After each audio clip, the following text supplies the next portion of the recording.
घर में अगर घर छोड़ के आपको भगवान का घर मिलता है तो घर तजिए आपको अगर घर छोड़ने से भगवान का घर मिलता है तो चले जाइए, लेकिन और घर छोड़े घर घर फिरो। अगर ये घर छोड़ करके तो दुनिया के फिर घर घर ही दौड़ो, तो फिर अगर घर छोड़े घर घर फिरो तो घर ये बनिए संत। अगर तुम्हें जो घर छोड़ के और दुनिया के द्वारे ही पर भटकने पड़े कमंडल लेके, तो बेचारा चलो कहते ही बाबा बन जाओ है? देखो ध्यान देना देना, घर छोड़े अगर अपना घर छोड़ के भगवान का घर मिलता है तो आज नहीं अभी हाल तुरंत चले जाओ। लेकिन अगर यहां से जाने के बाद घर घर फिरो मांगते डोलो तो इससे अच्छा तो यही है कि घर पर ही संत बन जाओ। दूसरी बात देखिए, अच्छा संत कोई ऐसे थोड़ी बन जाता है, संत बनने के लिए पहले मुंडन करवाना पड़ता है। और मुंडन का मतलब कि महाराज अगर संत बनने के लिए मुड़े, संत बनने के लिए अगर मुड़े तो फिर मुड़ो मत। बात समझ में आई? क्या समझ में आया? देखो शब्दों को पकड़िए आप। शब्द कह रहे हैं कि अगर संत बनने के लिए मुड़े तो फिर मुड़ो मुड़ो मत। मतलब हाँ, अगर जो है मुंडन एक बार संत का हो गया तो फिर घर के लिए मत मुड़ो ना। ऐसा नहीं है कि मुंडन करा के आ गए और फिर घर पे ही आ गए। मुड़े तो फिर मुड़े, एक बार निकल जाओ फिर घर की याद नहीं आनी चाहिए। तुलसी सीताराम सो जो नहीं सांझ सने है, तो मूड़ मुड़ायो बादही भाड़ भजो तजगे। संसार ये घर परिवार सब भाड़ में जाए, अगर एक बार मुड़ गए तो फिर मुड़ गए, फिर परिवार की याद नहीं आनी चाहिए। हमारा जब माला लेके बैठ गए और याद पत्नी की आ रही है। अच्छा एक बात बताओ कि जैसे आप भगवान का भजन करने के लिए बैठते हो, माला हाथ में ले लिया अपने, तो क्या जपोगे? राम राम राम राम, है ना भाई? भगवान के नाम तो जपोगे।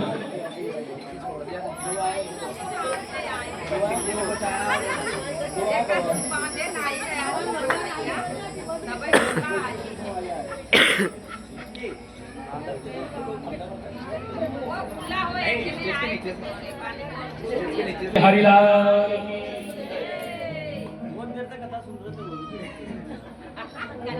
अच्छा माला हाथ में ले ली और भगवान का भजन करने लगे।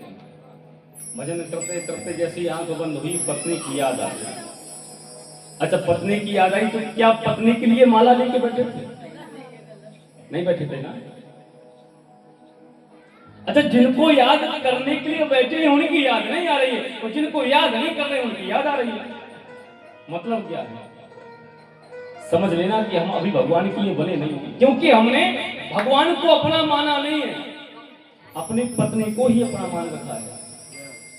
जिस दिन आपने भगवान को अपना मान लिया उस दिन आप याद नहीं करेंगे, और ये समझ लेना कि आपको उन्हीं की याद आएगी। हमने कल क्या बताया था? संसार के लोग हमें नहीं चाहते, हमसे चाहते हैं, और हम परमात्मा को चाहते, परमात्मा को नहीं चाहते, लेकिन परमात्मा हमें चाहता है। तो प्यारे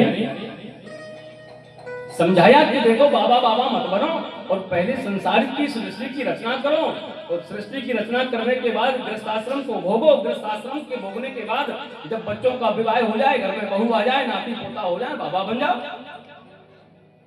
हैं? अब ऐसे बाबा मत बनो कि फिर जेल में जाना पड़े। बोलो राधे राधे। पाप, अच्छा पाप क्या है पता है? पाप पाप कहते हैं ना भैया, बहुत पाप हुए और ये लोग पापी। पापी है कौन? कबीरदास जी कहते हैं संसार में कोई पापी है ही नहीं। पापी कौन है? ध्यान देना मेरा कि कबीरा पापी ना मिलो। कबीरदास जी कहते हैं मैं तो संसार में गया, मुझे कोई पापी मिला ही नहीं। कि कबीरा पापी ना मिलो और निंदक मिले हजार, और एक निंदक के सर पे हजार पापियों का भार। निंदक यानी कि निंदा करने वाला, बुराई करने वाला सबसे बड़ा पापी वही है। ये पाप है। अच्छा पाप तो ये हो गया, लेकिन महाराज पाप का बाप कौन है पता है? एक पंडित जी महाराज काशी से पढ़ के आए। अच्छा काशी से पढ़ के आए, बोले विद्वान ब्राह्मण, विवाह हो गया, शादी हुई, तो महाराज बहुत समय हो गया। पत्नी ने कहा महाराज एक प्रश्न पूछे? बोले हाँ हाँ पूछो। आप तो बड़े विद्वान हैं, आपको पता जरूर होगा क्योंकि काशी से पढ़ के आए हैं आप, और कई लोगों को आपने शास्त्रार्थ में हरा दिया। आपको क्या आई कोई बात पता है? बोले मैं पूछो। पत्नी ने कहा अच्छा ये बताओ कि पाप का तो सुना है आपने? बोले हाँ। पाप का बाप कौन है?